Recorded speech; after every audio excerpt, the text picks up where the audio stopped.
So yesterday, MSNBC host liberal Keith Olberman decided to do a story attacking former President George W. Bush as the quote-unquote torture president since President Bush defended his decision to waterboard Khalid Sheikh Mohammed. You know, Keith Olberman and I don't have virtually nothing in common. We do have one thing in common. That is that we both of us were not responsible for the security of 300 million individuals. President Bush was. President Bush waterboarded Khalid Sheikh Mohammed to get information to prevent another attack on American soil. Now, it is my opinion, I personally support the Patriot Act and the use of enhanced interrogation techniques at Guantanamo Bay. Now, that is my opinion. Those things are perfectly legitimate in a global war against radical Islamic extremists.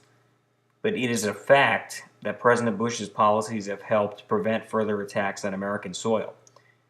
And if you don't believe me, it's a matter of record. Also, if it really was a reckless policy, then the man who replaced President Bush in office, President Obama, who virtually was elected on the notion of not being George Bush, would have repealed those policies. And though Obama repealed certain Bush-era policies that were successful in combating terror, he kept the Patriot Act in place and has continued to support the Department of Homeland Security, two things that were Bush-era policies that worked. President Bush made some mistakes, in my opinion, mainly on the domestic front. Foreign policy front, I think he made most of the right calls. I can think of a couple instances where I would have done things slightly differently. But I think overall his foreign policy record was one that kept America safe and defended our interests in Afghanistan, liberated 50 million in Iraq, defeated Saddam Hussein's regime, and really combated terrorism not only overseas but also built a stronger homeland here at home. Now, many of you are going to argue that President Bush was not a pro-Constitution, but you have to realize that President Bush took on the biggest foreign policy challenge that any president since FDR took on, and he handled it quite well.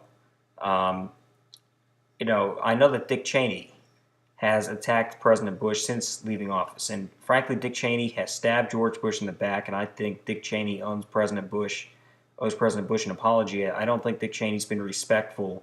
I think that he has gone overboard in his kind of saying what happened in the White House during the Bush administration. President Bush is a good man. He strongly believes in every individual has certain inalienable rights. He was born a child of privilege, and he spent the first part of his adult life really as a partier. But he realized when he got older that that was no way to live, and that there was a proper way to do things. And he did just that as president.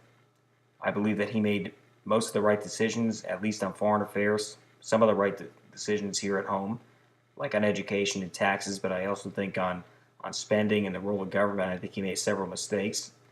But I think on foreign policy overall, he's made the right calls. And Keith Olberman is wrong, and the left is wrong as well.